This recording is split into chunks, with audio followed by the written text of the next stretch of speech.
welcome back to our BKBC channel. In the last video, we talked about the needs and challenges of our autistic individuals, teenagers and adults. And today we're going to talk about the supports that they need so that they can improve their quality of life. And today we're going to focus on 4 core areas, and Henry is going to talk about them. Yes, so the first key area that we're going to talk about today in terms of these types of supports for autistic teenagers and adults would be education and careers. Now, one of the things that I've over the years as a behavioral consultant, I've noticed with especially working with teenagers and young adults is that they have a lot of struggles with completing homework assignments on time. I think partly is because they easily get mentally and emotionally overwhelmed very easily. So one of the suggestions that I would make in terms of in this area is to have school staff help them record a list of homework assignments onto the agendas or even through online portals so that they can bring it home to finish them on time with these homework assignments. Now at home, when they do these homework assignments, it'll be really helpful to help break these assignments into smaller, more achievable units so that they have more motivation to finish them on time. Now, when these individuals' homework assignments are finished, then they can check it off from their checklists.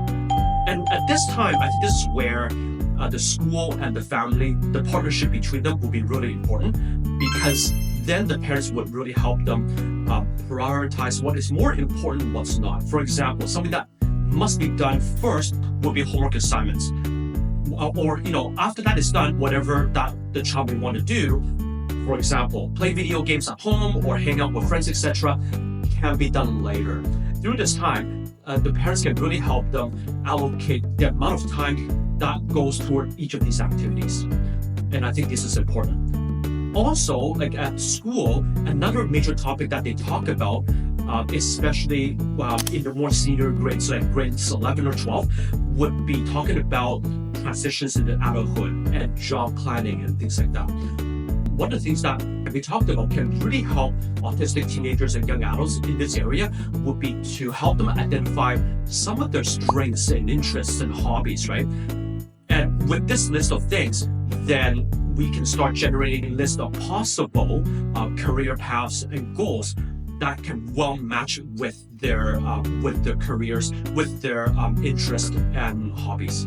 So when these individuals graduate from high school, many of these autistic teenagers or adults eventually will either start working directly or they continue studying at universities or colleges. Now, at the end, it's the same. They all eventually start working and enter the workforce. Now, I have to emphasize at this point that not all individuals with autism are made equal, and they all have unique challenges, needs, and interests.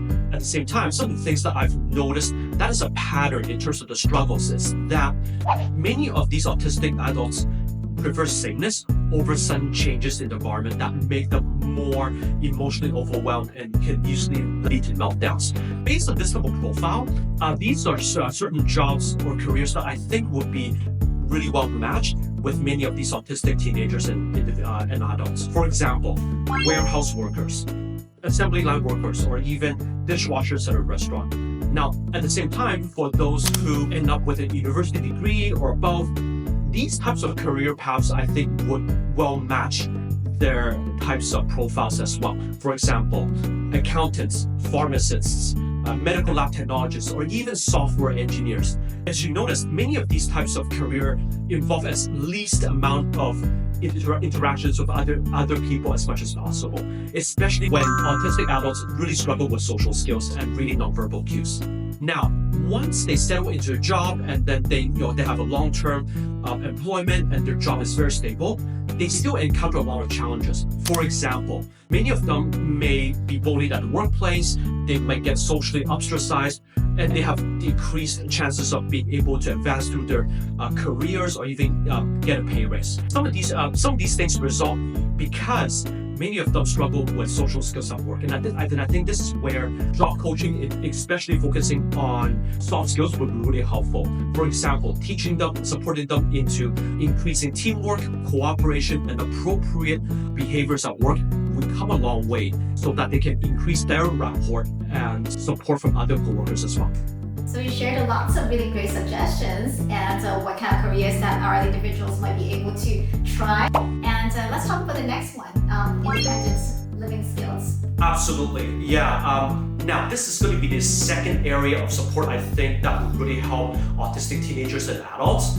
Think about independent living skills. After finishing school, you're still going to live at home. You still have to live in an everyday life in terms of routines, right? And many of these autistic teenagers and adults, they thrive on routines. And I think this is where supporting them in their daily living skills will really help them increase their self-confidence and self-sufficiency.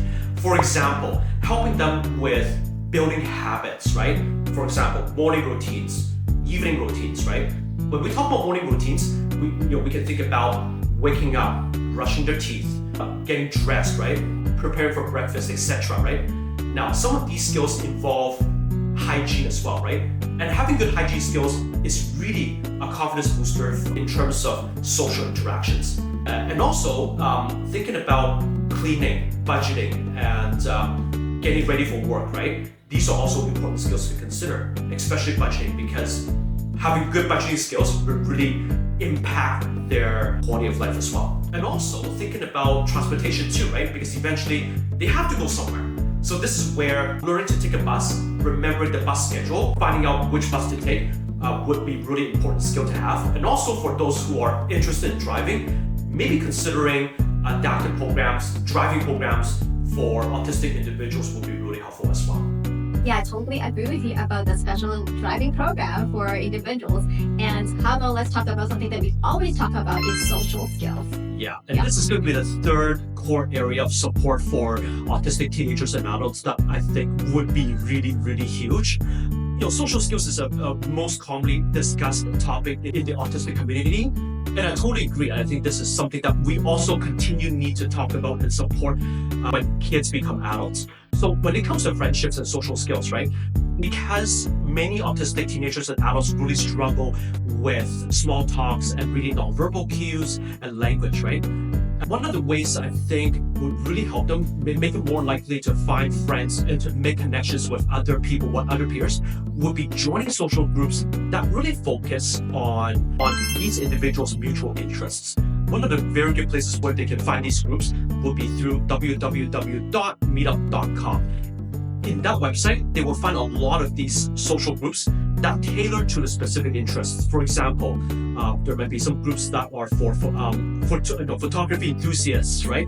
Or even groups that may cater to other folks who are really into different sports. For example, badminton, ping pong, or any other activities.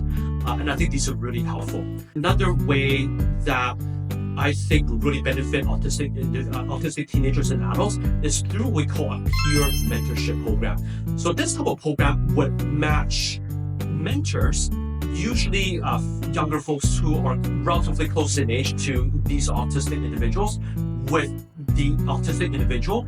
And I think this will be really helpful because these mentors can really help them when it comes to life coaching. For example, giving them advice in what to wear in terms of fashion trends or things like that, all the way to finding jobs, how to write resumes, how to prepare for job interviews, or even finding volunteer opportunities will be huge for these autistic teenagers and adults. And I highly recommend, I think if the mentor is someone who's on the spectrum as well, I think it's even better because it gives them a lived experience that the mentors can really share, can really pass on to these younger autistic folks. We teach individuals with autism. We focus on social skills and all that things, but then we cannot forget one really important thing, which is their mental health. Absolutely.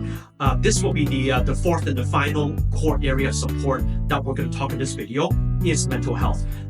To be honest with you, I think this is one of the least talked about topics in the autistic community, just because, when kids become adults, right, they go through a lot of past traumas and they have a lot of difficulties expressing their lived experiences as an autistic person. Now, at the same time, thinking about mental health, right? I think one of the very crucial things that autistic individuals need to think about and their families need to think about is accessing timely mental health services, especially from counselors who either have specialties in autism or even autistic individuals who have lived experiences living on the spectrum. I know this is kind of can be very difficult to find because many mental health counselors are not well trained in ASD, but it's not impossible. There are individuals out there, even living on the spectrum, who are mental health counselors who will be of really good help to a lot of people in the autistic community.